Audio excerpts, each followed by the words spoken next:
আসসালামু আলাইকুম friends, welcome to Lily's world. আজ থেকে প্রায় 8 মাস আগে আমরা লিলিকে নিয়ে আসছিলাম। তখন ওর বয়স ছিল প্রায় 2.5 মাস। তখন ও এইটুকু একটা বাচ্চা ছিল। আমাদের বাসার সবাই তখন ওকে অনেক পছন্দ করতো, অনেক আদর করতো। তখন অনেক কিউট দেখতে একটা বাচ্চা ছিল। লিলিও আমাদেরকে অনেক পছন্দ করতো, আমাদের সাথে অনেক খেলাধুলা করতো, অনেক সময় কাটাইতো, ভালোই লাগতো।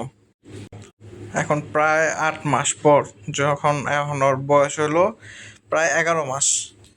11 মাসের সময় ও হিটে চলে আসছে।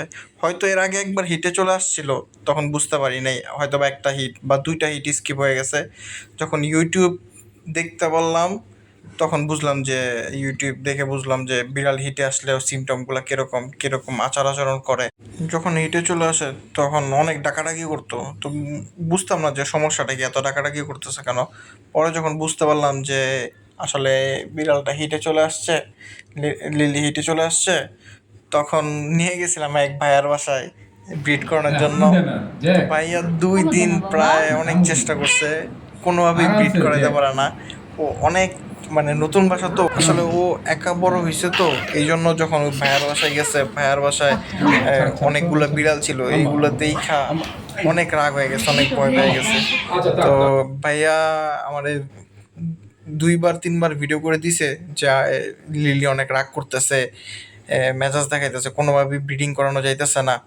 তারপরে বলল যে আপনি লিলিকে নিয়ে যান, পরে আবার নেক্সট হিটে আসলে তখন দেখা যাবে না কি করা যায়। পরে বাসায় নিয়ে আসি, বাসায় নিয়ে আসার পর আবার ওর ওই যে ডাকাডাকি শুরু হয়ে যায়, হিটে আসলে যে সিমটমগুলো ওগুলোই করে। তো এগুলো দেখে আমার অনেক খারাপ লাগতেছিল। পরে ভাইয়ারে আমি আবার ফোন দিলাম, ফোন দিয়ে অনেক রিকোয়েস্ট করলাম যে ভাইয়া আপনার মেলটা আমার বাসায় নিয়ে আসেন, লিলি তো আপনার বাসায় কোনোভাবেই অ্যাডজাস্ট হইতেছে না, ও তো নতুন বাসা দেখে ভয় পাইতেছে। তখন আর কি ভাইয়ার অনেক রিকোয়েস্ট করার পর ভাইয়া রাজি হয়। পরে রাত্রেবেলা নিয়ে আসে আমার বাসায়। রাত্রেবেলা নিয়ে আসার পর আমার বাসায় ও প্রথম একটা মেল, মানে কখনো কোনো বিড়াল দেখে নাই, তো প্রথম বিড়াল দেখে অনেক এই সেম রাগ হয়ে যেতেছিল, কিন্তু তুলনামূলক ভাইয়ার বাসা থেকে একটু কম রাগ হইতেছিল। পরে প্রায় 2 ঘন্টা সময় লাগছে, অনেক কষ্ট করে আর কি ব্রিডিং করানো গেছে। ও বিড়ালটা দেখলেই রাগ হয়ে যেত। তো এই জন্য ভাই আর কি ওর মাথাটা ধরে রাখছিল যাতে ও এইটা মেলটা না দেখতে পারে। অনেক কষ্টে প্রায় 2 ঘন্টা সময় লাগাইয়া 2বার ব্রিড করানো সম্ভব হয়েছে। পরে ভাইয়ের সাথে কথা বললাম, ভাইয়া বলল যে 2বার ব্রিড করলে এনাফ। যদি আমি জানি না, আমি নতুন বিড়াল পালি, তো এটাই আমার প্রথম বিড়াল, লিলি আমার প্রথম বিড়াল। তো ভাইয়া বলতেছিল যে 20 দিন পর বুঝতে পারবো, সে নাকি বুঝতে পারবে যে লিলি আসলে কনসেপ্ট করছে কিনা। যদি 20 দিন পর কনসেপ্ট না করে থাকে, তাহলে নাকি 20 দিনের মধ্যে আবার আরেকবার হিটে চলে আসবে। আরও কিছু সিমটমস বললো, ওগুলো দেখে বুঝতে হবে যে ও কনসেপ্ট করছে কিনা। প্রথমবার লিলি মিটিং করছে, আমার কাছে খুব মানে এক্সাইটেড লাগতেছে, অনেক এক্সপেকটেশন রাখছি যে বাচ্চা হলে কেমন হবে, বাচ্চা মানে আসলে কনসেপ্ট হয় কি না, বাচ্চা হয় কি না আগে তো বলতে পারি না। তো দেখা যাক ভাইয়ার কথা অনুযায়ী পরবর্তীকে আবার হিটে চলে আসে নাকি ওর মেটিং কনসেপ্ট করে। ইনশাল্লাহ পরবর্তী ভিডিওগুলোতে আপডেট জানাবো যে কী অবস্থা, লিলির কি আবার হিটে চলে আসলো নাকি কনসেপ্ট করলো।